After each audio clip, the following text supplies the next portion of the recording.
Wonderful. Now, I know we've got a few folks kind of jumping in, a lot to cover this afternoon, so we may kick off. So good afternoon, and thank you so much for dialing into our session today. Today's session will focus on navigating our new WGEA legislation targets, talking through everything you need to know and what we can do now. My name's Louise Rogers, and I'm one of the DEI advisors here in the team at Work 180. And I'm delighted to be presenting with you today alongside our wonderful co-founder and CEO, Gemma Lloyd. Before we go any further, I would like to do an acknowledgement of country and acknowledge the true custodians of the lands on which this meeting is being hosted, so where I'm dialing in from and wherever you might be dialing in from today, and pay our respects to Indigenous elders of the past, present and emerging. Sovereignty has never been ceded. It always was, always will be Aboriginal land. We know reconciliation is an active doing word and can recognise some of the names on our list today from various employers who are progressing First Nations inclusion, including through a variety of reconciliation action plans, which is pretty darn fantastic to see. Now, of course, today we want to be building a safe and supportive space for these conversations to be taking place. And ultimately, I'm so glad you've carved out the time in your afternoon to dial in. To make the most of our time together, it's important that today we'll be leading with curiosity and respect. As much as we will detail the new WGEA legislation, this isn't just a verbal download from me to you. We're encouraging you to get into the chat, add comments, insights, and questions. It's a two-way street. And ultimately, we do want to keep the conversation flowing. Today might just be one touch point in your inclusion journey, and further conversations both internally and with the support of Work 180 might be required to take a deeper dive in some of the areas that we're going to touch on today. Also note that we're encroaching in the lunch hour, so you may be working from home, working in an open plan office. There might be kids, cats, dogs, colleagues in the background. This is a community space, all are welcome, and I'm so glad you've made the time to join us today. Now, in terms of what we're actually going to cover today, we will start with a bit of an industry update before taking a deeper dive into the nuts and bolts of what this new legislation means. Also touch on what can a bit of a roadmap to success look like, not only in our 3-year reporting period, beyond, and also pulling back the curtain in terms of how can we create meaningful targets and touching on some endorsed employers who are already doing so. As always, we will have an opportunity for a Q&A. But for now, I'd like to pass over to Gemma, who will talk through some of the more critical concepts and enablers that we hope you'll be able to take away with you after today's session.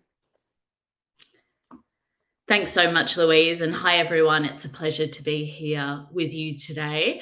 What we hope that you're going to take away is 3 core things. The first is the importance of starting early to make sure that your organisation is set up for success with this legislation. The second is to embrace the opportunity to lead. So I hope that you take away from this more than just the compliance aspects and really the opportunity to make sure that all of your workforce is progressing and included. And last but not least, how Work 180 can support you on the journey with the WGEA legislation. So to start off with, I'm going to go through some high-level overview on the legislation and the industry, and then I'm going to hand over to Louise for the deeper dive. Now, with the legislation, it's really important to recognise that, yes, whilst it's compliance, there's also an opportunity to really contribute to a bigger picture and what this legislation means for Australia and also the workplaces in which we operate. So first and foremost, equity is going to contribute to a more productive and efficient economy. It's going to enable and acknowledge the contribution and competence of all employees. It's going to enable our workplaces to drive innovation by having a workforce that reflects our customers. We're more likely to innovate on our products and our services. And last but not least, enabling all talent to shine in its forms that may not necessarily comply with workplace norms. And then tying that big picture into the legislation, the role of the leader is really evolving. And so leadership today is not just about KPIs and performance metrics, it is about culture. And the expectations on leaders is evolving quickly. Some of the Australian legislation that's come into play over the last couple of years, and it's amazing to see Australia really leading the way and strengthening this. First, we have our positive duty legislation. So under Australia's new positive duty laws, leaders need to proactively prevent bullying, harassment, and discrimination. So waiting for a complaint is no longer enough. It requires regular training, clear reporting channels, and a culture that encourages speaking up. And then we have the right to disconnect laws, emphasising that boundaries matter. So from August 2024, Australia's right to disconnect laws enable employees to ignore work communications outside of paid hours unless agreed or unless it's reasonable. And so this signals to leaders that true productivity comes from respecting boundaries, not from burnout, and how modelling healthy work habits is now a part of good leadership.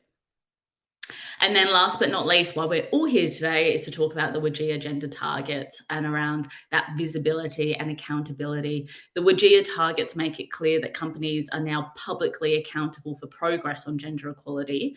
So it's no longer just about reporting data. Leaders are expected to deliver real change through hiring, retention, and promotions. And I think it's needless to say, an all-male leadership team is no longer acceptable in 2025. And for those of you that are endorsed employers, which we have many of you on the call today, you are already leading the way. You're already ahead of the game. And first and foremost, you've met minimum standards around what your workplace benefits are, things like paid parental leave and flexible working. And 40% of employers who apply to Work 180 do not meet those minimum standards. The second is, on average, as an endorsed employer, you have a lower pay gap than your non-endorsed counterparts. And thirdly, on average, as an endorsed employer, you are also increasing representation at a higher rate than non-endorsed counterparts. And on the next slide, we'll actually just demonstrate some of those increases in representation compared to the national average. If we look at IT, which is the first one, the average increase of women in tech companies per year is 0.5%, whereas the Work 180 best practice is 6% year on year. Now, with the approach that Work 180 takes, first and foremost, it's important to bring everyone on the journey. So this isn't about having a zero-sum game. And when we're communicating this legislation out to our workplaces, it's really, really important that everybody understands that and is brought along this journey. The second is the leadership alignment, so providing DEI leads and people and culture leads with the language, the evidence needed to secure executive backing, ensuring initiatives have the support required for success. So the collaborative approach combines global best practice with local Australian context to really help your organisation not just meet the WGEA requirements, but establish genuinely inclusive cultures that drive business performance. The next is setting realistic timelines. So over the 3 years, this is where the WGEA legislation is set for those targets. And that's a good thing because it acknowledges that meaningful transformation requires sustained effort. It's not just an overnight quick fix. And then we've got the intersectional lens, which is very, very important. So the methodologies that spotlight race, disability, caregiving status alongside gender, ensuring that no one is left behind with your equality initiatives. And then backlash ready support. We proactively prepare organisations with training and messaging that anticipates and effectively addresses any internal resistance to make sure, like I said, that everybody is brought along the journey. And in terms of where you are on the inclusion journey, there are these 4 key stages in which we've identified. So you could be starting strong, so you haven't yet understood where you sit compared to other workplaces and what your data looks like. You might be in the stage of setting your strategy. You might be in the stage of putting your plans into action, or you might be already in the midst of those plans, making progress, and now you're looking to be best practice and really raising the bar. But no matter where you sit, the Work 180 roadmap is very similar in terms of the approach. So first and foremost, we assess your current position around where you're at. Then we identify meaningful targets. We then develop practical strategies to support you in achieving those targets. And then last but not least, it's about improvement, monitoring, and review. So that's a high level overview. I'm going to hand over now to Louise, who's going to do the deep dive on the legislation itself and go through those FAQs. Thanks so much, Gemma. Okay, fantastic. Let's take a bit more of a deeper dive into the nuts and bolts of our new legislation. And I can see a few hands up already across the group, which is fantastic. Best place to triage your questions, comments, and insights is in the chat. So please don't hesitate to jump in there and let us know your thoughts. Now, we're going to spend a moment talking about the legislation itself. We'll also talk through some common questions and misconceptions and also some FAQs to make sure we're all on the same page. So at an overview level, we know by May 2026, in alignment with our new legislation, organisations with over 500 employees in Australia must select 3 gender equality targets from a menu set out by WGEA, and at least one of those targets must be numeric. We're going to talk about what numeric and action targets can look like. Ultimately, this means that we need to set clear goals in specified gender equity areas, and we also need to be able to track and demonstrate progress across the reporting cycle. Now, in terms of what can our targets look like, we know they can fall into these 6 key areas, and they are gender composition of our workforce and our governing body, sexual harassment and discrimination, equal remuneration, employee consultation, and flexible working and caring supports. Now, I know many of you on the call may have been working to targets before in a variety of areas, including some of those on screen. You know, one of the most common that we do see is, for example, gender composition within our governing body. We know there can be really great benefit and value in targets, and it can be an incredibly strong enabler. But we really want to make sure that when we're having a conversation about targets, the targets that we select and our approach to targets is sustainable and authentic with your organizational approach and strategy. This, of course, assists in ensuring that we can actually meet our targets, they facilitate that required impact, and they've got buy-in from across our organization, which ultimately strive to benefit all. So that is a bit of an overlay that I want you to hold into your mind when we talk about targets today. Now, in terms of what targets can look like, we have both the numeric, so our quantitative, a percentage increase or decrease in targeted area, and our action targets, so an activity or a doing that can often support our numeric targets. Really want to reiterate that it can be incredibly valuable for our targets to be complementary, and this is definitely also encouraged by WGEA. We want to make sure that the targets make sense in your world and align with your business, mission, values, and approach. And this means that the targets that we do choose, either numeric or action, can strive to create meaningful change and inclusion together that benefit all. So an example of that numeric target could be an increased percentage of uptake in parental leave by the underrepresented gender, which for an employer might be men. So that might be an increase in men's usage of parental leave. And for example, an action target that could be also selected and complementary to that is developing more comprehensive allowances for flex work. So that refresh and improved facilitation of that flexible work policy. So that's a little example of our numeric and our action and perhaps how they can work together. I think it's also useful to take a look at a bit of a timeline in terms of the what do we need to do and when do we need to do it. I know many of you may have already submitted your annual WGEA reporting for this year. So fantastic. Congratulations, Go team. And I know some of you may be working to extensions. So fingers crossed that's also in shortly. I know that can be a bit of a relief.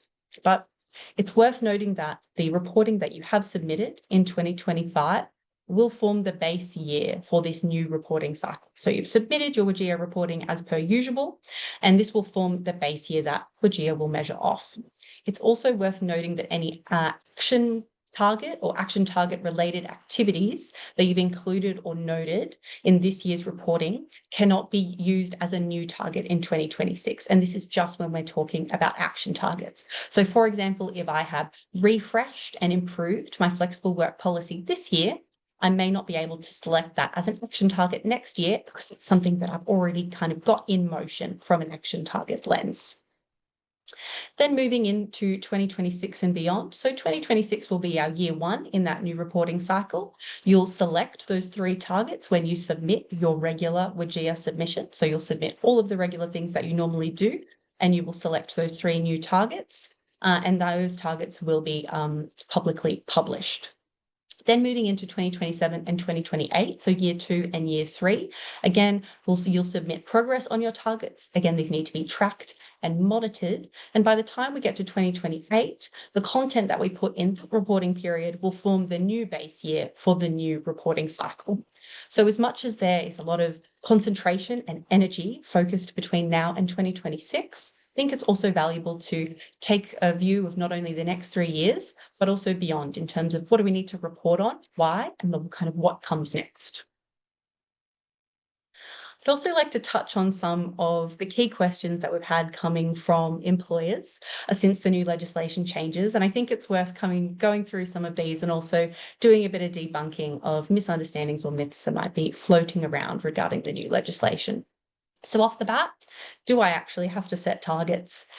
Long story short, yes. Again, if you are an organisation with over 500 employees in Australia, you will need to set targets and you will need to select those targets by May 2026. This is something that is now enshrined in law and it's something that we must do. Now, common scenario.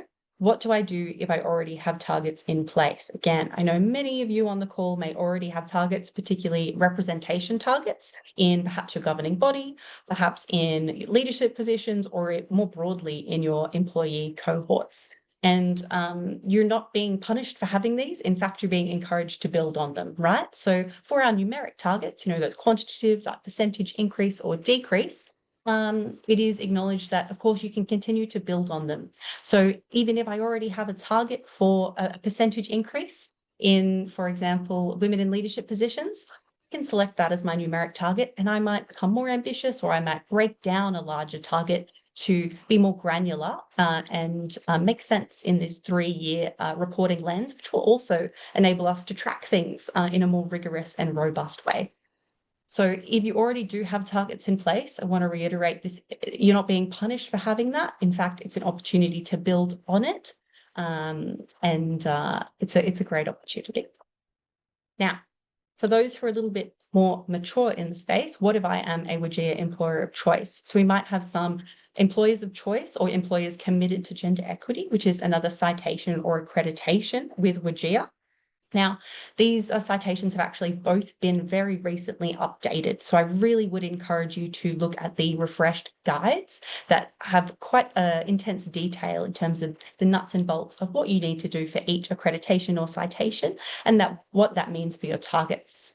If you are going for a WGEA employer of choice, you will be choosing from a similar menu or list of targets, but there will be a few action targets that are already facilitated. So they are things that you may not be able to select again. So as we noted previously, if in your base year of reporting, you've already facilitated a few of those action targets, for example, a refresh of a policy, it's not necessarily something that we will rinse and repeat and redo in 2026 or 2027. We actually need to continue to build and evolve, and that will again strengthen your citation application as well. But I really would encourage you to check out the updated guides because we know the citation structure has changed. Now, $1 million question, how do I choose the right targets for me? Now, I know Gemma touched on this, but very shortly we will talk through a more detailed roadmap of what this can look like, how we can maximize what we're doing in the runway of time between now and May 2026, and how we can work through that 3-year reporting period, striving to have ambitious but sustainable and achievable targets. So we will get to the nuts and bolts of this one in a moment. And then the big question that we do get a lot from employers is, what if I don't hit my target? Which is a valid question. It's a valid concern. But I really want to reiterate that these new mandatory targets that are being brought in are enshrined in the Act. They're enshrined in law. If we do not select targets or if we don't meet them and demonstrate that progress on the 3 targets by the end of our 3-year cycle, you will be listed publicly as non-compliant. And this can also have knock-on effects and make you ineligible for a variety of Commonwealth procurement or tenders. Now, in extreme circumstances, if you don't necessarily hit your targets, you will have an opportunity to disclose the why, to WGEA. But I want to reiterate that WGEA may only accept this if it is an extreme or extenuating circumstance, something that is very unusual, not that we put it in the too hard basket. So really, this legislation is to encourage us to continue to raise the bar and progress inclusion, progress equity for all, because while fantastic progress has occurred across Australia, it needs to continue, and we're strengthening that. Now, these were a few rapid fire questions. I'll encourage you to put further questions and comments in the chat, and we'll be able to address them in our Q&A. And I know there's a few things pinging around in the chat already, which is absolutely fantastic. Now, onto our Work 180 roadmap. How can we help you drive change? What can the road be to understanding our state, building those targets, and reaping sustainable progress over the next 3 years? Let's talk about it. So, off the bat, we want to make sure we're starting at the start. Are we assessing our current position? Now, this initial phase is all about understanding the current state of gender equality and equity within your organisation and laying the groundwork for meaningful change. So again, some of these activities might not sound like they're reinventing the wheel, but are incredibly valuable in building that strong foundation and understanding that allows us to make the informed. Now, off the bat, of course, we want to establish leadership commitment and awareness.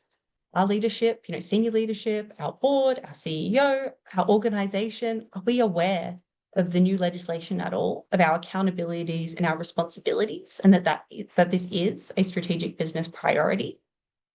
Have we conducted activities such as really comprehensive gender pay gap analysis? And are we capturing robust and accurate data that we can also split by a variety of factors in terms of role, division, team, in terms of gender, and a variety of other intersectional factors as well? And are we understanding the current structures, documentation, and messaging that is out there? Are we aware of our policy and procedure, some of which perhaps are living, breathing documents, which is fantastic, and others that might be a little dusty or we're unsure of? So do we have a clear picture of what's occurring? And I want to show you a little example of perhaps how we can bring this to life in assessing our current position and how this can flow into how we may select a target area. So different activities that we can facilitate in assessing your current position include facilitating that DEI benchmarking assessment onto it itself and also a walkthrough. Now, I know for our endorsed employers on the call, this is something that you can access, of course, in Progress Hub. But for those who are perhaps new to Work 180, our DEI benchmarking assessment assesses the state of inclusion in your organisation against 10 key inclusion areas. And this kind of allows us to get tailored and specific benchmarking, including key areas of opportunity and growth, noting benchmarking data in industry and also nationally. This can also help us touch on areas that are an opportunity to take a deeper dive and can inform the way we move into step 2. So, for example, if we need to take a deeper dive into our pay gap or a more significant look at specific policy. Alongside this too, we can leverage a lot of the fantastic data you may already have access to that may be swirling around in your world. Often you can look at the data that you're capturing and assess how it might be useful to you, going beyond perhaps what the existing WGEA mandatory reporting might be and getting really granular. And then to add extra colour to the quantitative data we have, it's also really powerful to get that qualitative data, which is where we may run, for example, focus groups that enable us to really champion the employee voice, hear people's lived experiences, and ultimately make us more informed. So findings from each of these activities can inform the way that we move to selecting a target in phase 2. And for today's example, we'll, just for example's sake, we'll talk about increased representation of women in managerial positions. So let's say we went through these key activities and these were the themes that were unearthed. And today we'll talk to an example of perhaps if that led to this type of target, the what will we do and where will we go from here? Now, moving into step 2, actually identifying that meaningful target. So with a clear understanding of different challenges and opportunities in your organisational landscape, focus now shifts to developing a bit of a strategy and setting hopefully ambitious yet achievable targets. So we want to make sure that we are developing that holistic and strategic approach to gender equality and equity, defining those clear vision and objectives, having a robust understanding of how this aligns with our organisational goals, and so starting to think about how does this connect to different targets in our target menu and what resourcing might be feasible and required for us to meet our goals. And having those conversations early is absolutely critical. Now, to break this down a little bit further, what are some of those other activities that could occur, for example, in step 2, that help us inform our target and set us up for success? So these activities will allow us to more deeply understand our target, set up for that sustainable implementation, and also may lead to further activity that helps us fulfill the target again in step 3 and step 4. So this could include, are we doing that review of existing strategy, policy, and procedure in career development initiatives, for example, because that relates to our increased representation manager target. Have we done a thorough and robust review of representation reporting data? How granular and intersectional can we go? Are we aware of that benchmarking at an industry and national best practice level for similar targets? What else is happening across industry and across our nation? Are we thinking about developing that communications plan to ensure sustainable integration? What's the awareness like? What's the literacy about gender equity at all? Making sure we're pitching and facilitating a change plan that's meeting our organisation where they're at, and also supporting the risk evaluation of targets, an important conversation and overlay. Now, once we've moved through step 1 and step 2, coming into step 3, thinking more robustly about developing those practical strategies to enact our target. Now, where possible, of course, we want to build inclusion into our BAU. We don't want inclusion to be another thing at the end of a long list. We want it to be built into your organisation's DNA. Ongoing communications and educations too, making it really clear what our target is, the why behind it, and the how we're going to get there. It's really important that we have ongoing touch points in increasing knowledge, increasing awareness, and building those capabilities that are required to fill not only organisational needs, but also fulfill your targets. And of course, measurement frameworks and ongoing reporting. Of course, our mandatory reporting will occur with WGEA annually, and that's public, but how else do we track and monitor and also communicate and ensure that we are on the right track? And this is something that, of course, is ongoing. Again, we have that public reporting. How else do we track, monitor, and communicate? And also have an understanding of ongoing checking in, refresh, tracking trends. We know momentum can build over the 3 years in this reporting cycle. It's also only part of the story. We can also look beyond that. And monitoring is all the more important.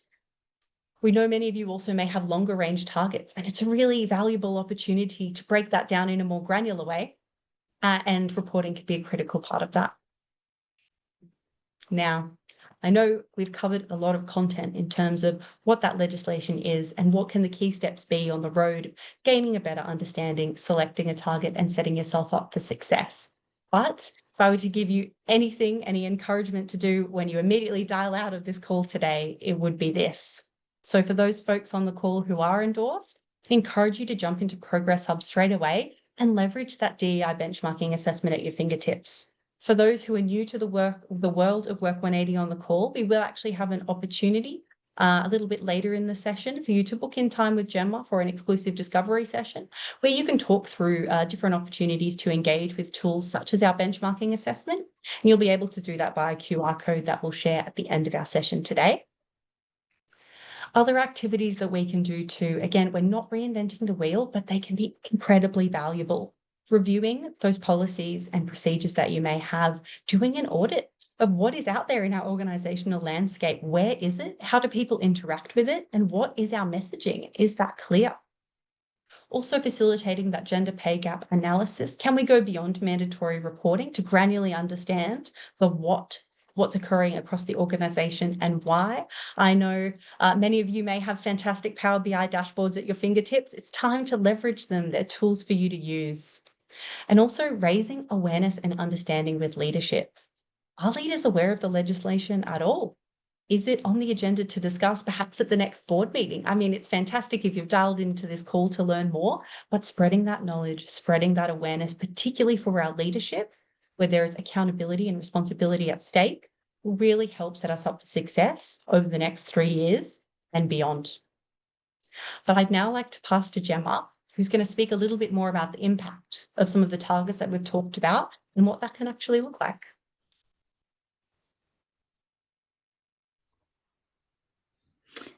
Thanks, Louise. Next slide, please. Here are just a couple of our favourite examples, because I think it's really important to showcase that it is possible when these targets can feel very daunting. One of our favourite examples is Transgrid. So they had an increased uptake of primary parental leave by the underrepresented gender and proportion of managers who are part-time. So 62% of primary carers are now men. And offering parental leave on a part-time basis has led to men making up 30% of the part-time workforce, which is outstanding. Next slide, please, Louise. And then urban utilities. They've had an increased representation of non-managers. So months into the partnership, they hired 3 women into frontline roles in a single month. So this really broke down the long-standing norms in male-dominated fields. And so there were a few different activities involved with supporting them to be able to increase women's representation in the frontline, job ad reviews, the industry benchmarking, which Louise has spoken about at length, and the targeted visibility to women job seekers across the platform. So hopefully with today, there are the key takeaways that we mentioned at the beginning. So the importance of starting early to set your organisation up for success, how you can embrace this opportunity to go beyond compliance and really lead the way to benefit your organisation, and also how we can support you